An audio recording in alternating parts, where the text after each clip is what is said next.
everyone, hope you're well and thanks for tuning in again. Going to tie a really simple fly today actually. It's that time of year we're all more at the vice than we are on the rivers with the weather, rain and rivers coming up. So I've been refilling my boxes and this has been a really successful pattern for me.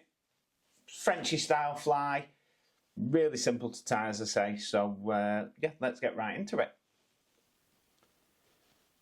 So in the vise I'm going to put a 3.5mm bead and a size 18 shore hold jig from Partridge. So this is the SLDJ. And the first thing we're going to come in with is some GSP. So I'm going to use GSP to keep the body slim, and you'll have seen a hot spot around the collar. So once I've put in the materials, I'm going to tie that off and come in with some fire orange and just create that hot spot around the collar. But as I say, with it being a really small fly, I don't want to build up too much underbody. I want to keep it nice and slim so it sinks fast.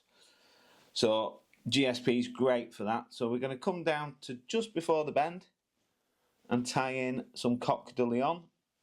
So I'm going to take probably 6-7 fibres.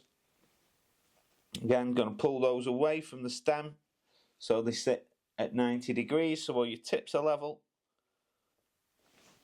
Pull them away. I always give them a little bit of a wet with my mouth just to keep them together. So I'm going to do about a shank length. And get those right on top.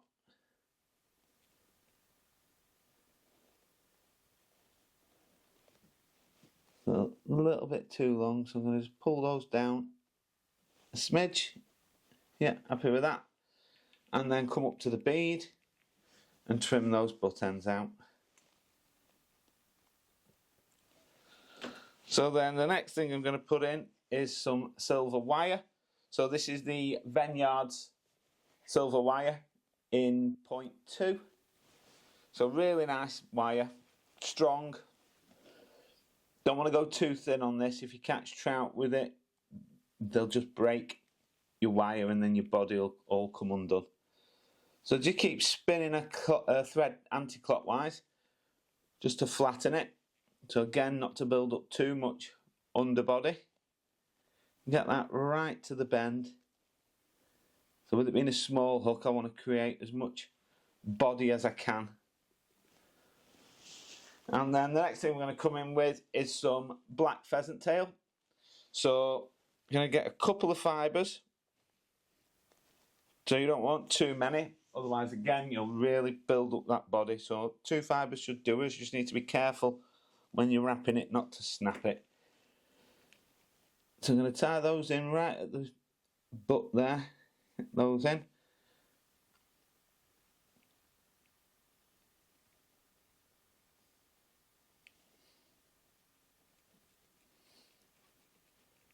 So then I'm just going to build a little bit of a profile. I want a very small taper.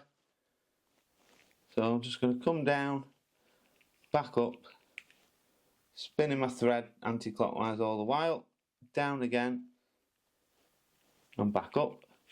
Just a small taper we want here. So then, just being really careful not to snap these. Really gentle as we do the wraps. So it always helps you to try and get as long a pheasant tail as you can.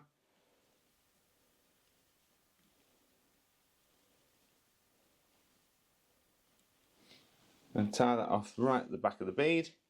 A couple of wraps behind, a couple of wraps in front. And then cut away our butts. So then we're going to counter wrap with this wire. And when you do that on pheasant tail, that means it'll actually stand off the pheasant tail and be more pronounced. So 3, 4 to the end and tie that off.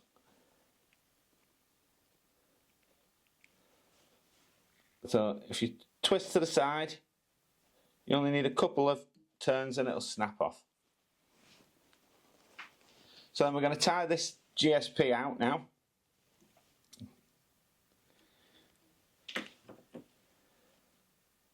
trim this off. And then the next thing we're going to come in with is some uni thread 8/0 in fire orange.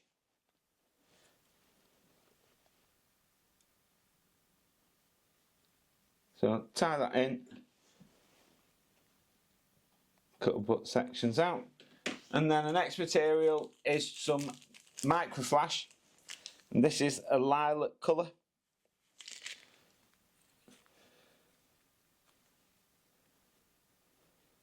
You know, something like a UV eye stub, things like that would probably work as well.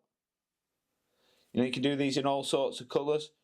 Another good one's using a natural pheasant tail, gold bead, gold rib, with a bit of pink UV and a red collar, and that's the Egan's Frenchie. So you don't want too much of a collar, and you need to put that fire orange on first, because you want that to sort of show through underneath that dubbing as well. And then we're going to just build up a bit of a collar on that bead, and then just grab some varnish, bit of varnish on a thread,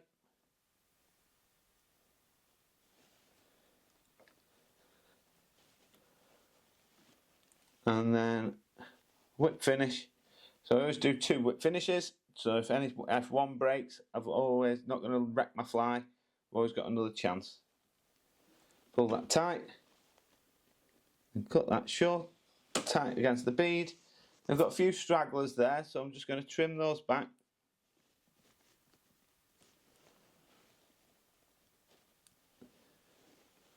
And then that's our finished fly. So really easy fly, really productive. This is a 3.5mm. I tend to do these on a 3mm and a 3.5. Don't really use it as a point fly, more of a dropper fly when I'm Euro nymphing. But you could tie it small as well, use it on a dry dropper or on a bung, something like that. So, hope you enjoyed the video. Thanks for watching, and please don't forget to give us a like and subscribe.